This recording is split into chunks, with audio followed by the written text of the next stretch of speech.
All right, today we're diving into something that's absolutely essential to becoming an American citizen, the U.S. civics test. And let me tell you, this is way more than just memorizing a few facts. It's about getting to the heart of what the United States is all about. So let's jump right in. So I've got to ask you right off the bat, do you think you could pass it? It's a tough question, isn't it? Because this test really gets into the nitty-gritty, the very fabric of the nation. 12. Okay, this is the magic number. You really have to burn this one into your brain. When you're in the naturalization interview, they'll ask you up to 20 questions from a big pool of 128. And to pass, you have to get at least 12 of them right. So yeah, the pressure's on. You've really got to know your stuff. To make sense of all this, here's our game plan. First, we'll cover the basics of what the test is. Then, we'll get into the big ideas, the principles of American government. After that, we'll see how the whole system actually works, hit some major moments in American history, and then wrap it all up with what it really means to be a citizen. So, first up, what is this test, really? Well, it's not a multiple-choice thing you fill out with a pencil. It's an oral exam. It's a conversation, you know? It's designed to make sure new citizens don't just happen to live here, but that they actually understand what makes this country tick. It really is the gateway to citizenship. Okay, let's quickly run through the mechanics. As we said, it's an oral test, and you need 12 correct answers to pass. But what I think is really important here is that it's not a rigid, one-size-fits-all deal. They have special considerations for older applicants who've lived here a long time, which helps make the whole process a bit more fair and accessible. Okay, now that we know the what, let's get to the why. We're talking about the core principles of the government. Before we can even look at the gears and levers, we have to understand the huge ideas that built the whole machine in the first place. This is so crucial.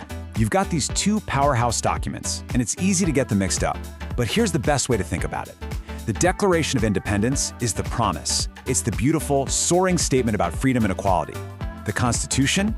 That's the blueprint. It's the nuts and bolts plan for building a government that can actually deliver on that promise. These three words, wow, they are, without a doubt, the most important words in American government, we the people. This is where the idea of self-government comes from. It means the power doesn't come from a king or a general or some distant authority. Nope, it comes from us, the people. And here's another bedrock principle, the rule of law. It's a simple idea, but it's absolutely profound. All it means is that everybody, and I mean everybody, has to follow the law, from you and me all the way to the president. No one gets a free pass. No one is above the law. Okay, so you've got these big, amazing ideas, but how do you actually turn them into a government that functions day to day? Well, the founders were like engineers. They designed this intricate machine with three main parts, all working to check and balance each other, so no single part gets too powerful. Let's take a look under the hood. First up, we've got the legislative branch. You know what is Congress? Their main job is pretty straightforward. They write the laws. This is where all the debate happens, where the big ideas get hammered into actual policy. Next, we have the executive branch, with the president at the helm. So, once Congress passes a law, it's this branch's job to execute it, to put it into action, and make sure it's enforced across the country. They run the day-to-day business of the government. And the third part of this machine is the judicial branch, which is all the courts. Think of them as the referees. Their job is to interpret the laws, and, most importantly, to make sure that everything the other two branches do is in line with the ultimate rulebook, the Constitution. So let's zoom in on Congress for a minute, starting with the Senate. There are exactly 100 U.S. senators. Why that number? It's simple. Every state, no matter how big or how small, gets two. This was designed to make sure states like Wyoming have an equal voice to states like California. Now, the other chamber of Congress, the House of Representatives, works differently. It has 435 voting members. And here, it's all about population. The more people a state has, the more representatives it gets. It's representation by population. Now, how long do they serve? Well, a U.S. senator is elected for a 6-year term. That's a pretty long time, and it's intentional. It's supposed to give them some stability to let them focus on big, long-term issues without having to worry about an election every 2 seconds. But over in the House of Representatives, it's a whole different ballgame. They only serve for 2 years. The idea there is to keep them really, really close to the people they represent. With an election always just around the corner, they have to stay responsive.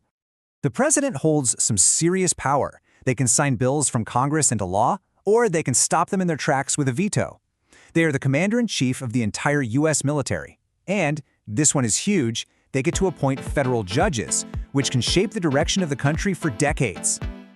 You know, a nation is so much more than just a government. It's a story. It's a collection of all the moments, big and small, that have shaped it.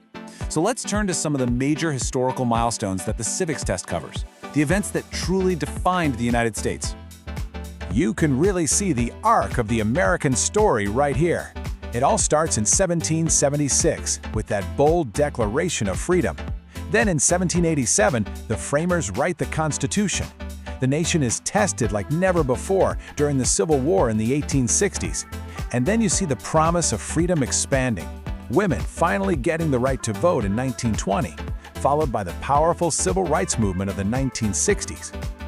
And of course, history is made by people.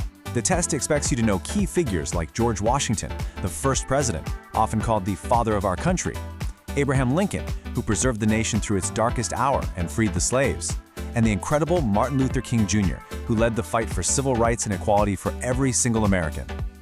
Okay, so we've gone through the ideas, the government structure, and the history. Let's bring it all home and talk about the role of the individual. What does it actually mean to be an American citizen? I always think of citizenship as a two-sided coin. It's just a perfect analogy. On one side, you have these incredible rights, freedom of speech, freedom of religion, all these freedoms. But if you flip that coin over, you've got responsibilities, things you're expected to do like vote, pay taxes, and obey the laws. You really can't have one side without the other. They go together. So let's end on this. It's a question from the test, but it's really a question for every single one of us. The country's first motto was E pluribus unum. It's Latin, and it means out of many, one. So I'll leave you with that to think about. What does that idea of creating one nation out of so many different people mean to you today? And hey, if you're actually getting ready for the test, or you just found all this fascinating and want to go deeper, there's a fantastic official resource. It's called the 125 Civics Test Questions Study Guide for Naturalization. It's written by the U.S. Citizenship and Immigration Services, and you can even get it as an audiobook on audible.com, narrated by Tom Brooks. Thanks for joining me on This Explainer.